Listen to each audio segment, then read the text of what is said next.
आयकर विभागाच्या छाप्यानं विदर्भातील सराफा बाजार हादरलाय। नागपूर, अमरावती, अकोल्यात सराफा दुकानांवर आयकर विभागाची छापेमारी पाहायला मिळाली। आयकर विभागाच्या छापेमारीनंतर आज 70% सराफा बाजार बंद आहे। अमरावती विभागातील 5ही जिल्ह्यातील सराफा बाजाराची उलाढाल बंद आहे। सर्व ज्वेलर्समधील रक्कम, डिजिटल डेटा, खरेदी विक्रीचे बिल, बँकिंगसह इतर सर्व प्रकारच्या व्यवहाराची कागदपत्रे तपासणी आता सुरू आहे। ही दोन्ही दृश्य पाहतोय। अमरावतीमध्ये छापे तर अकोल्यात सुद्धा या ठिकाणी धाड पडलेली आहे। आयकर विभागाच्या छाप्यानं विदर्भातील सराफा बाजारावरती आता 70% सराफा बाजार बंद। आयकर विभागाच्या छापेमारीनंतर या आता घडामोडींना वेग आलेला आहे। ही दोन्ही दृश्य आपण पाहतोय। आयकर विभागाच्या छापेमारीनंतर आज तब्बल 70% सराफा बाजार हे बंद आहे। अमरावती विभागातील 5 जिल्ह्यातील सराफा बाजाराची उलाढाल बंद आहे।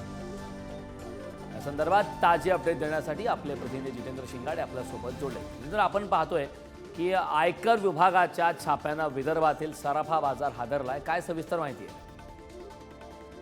दिवसांपासून अमरावती विभागातील या जिल्ह्यांमध्ये जी आहे ती ज्वेलर्सच्या दुकानांवर आणि घरी ही आयकर विभागाची छापेमारी सुरू आहे। 14 तारखेला ही सुरू झालेली होती, ज्यामध्ये खास करून पहिल्यांदा अकोला जिल्ह्यातील काही जे सराफा व्यापारी आहेत त्यांच्या दुकान आणि घरांवर ही धाड टाकण्यात आलेली होती। त्यानंतर हळूहळू परतवाडा, अमरावती, यवतमाळ, बुलढाणा येथीलही जे सराफा व्यापारी आहेत आणि ज्वेलर्स आहेत त्यांच्याही दुकानं आणि घरी ही धाड टाकण्यात आलेली आहे। नागपूर, औरंगाबाद आणि म्हणजे छत्रपती संभाजीनगर आणि मुंबई येथील जवळपास 150हून अधिक कर्मचारी जे आहेत आयकर विभागाचे या छापेमारीमध्ये आहेत आणि जो संपूर्ण रेकॉर्ड आहे या ज्वेलर्सचा तो तपासण्यात येत आहे। 2 दिवसांपासून ही कारवाई सुरू आहे। अजूनही तपासणी मोहीम सुरू आहे।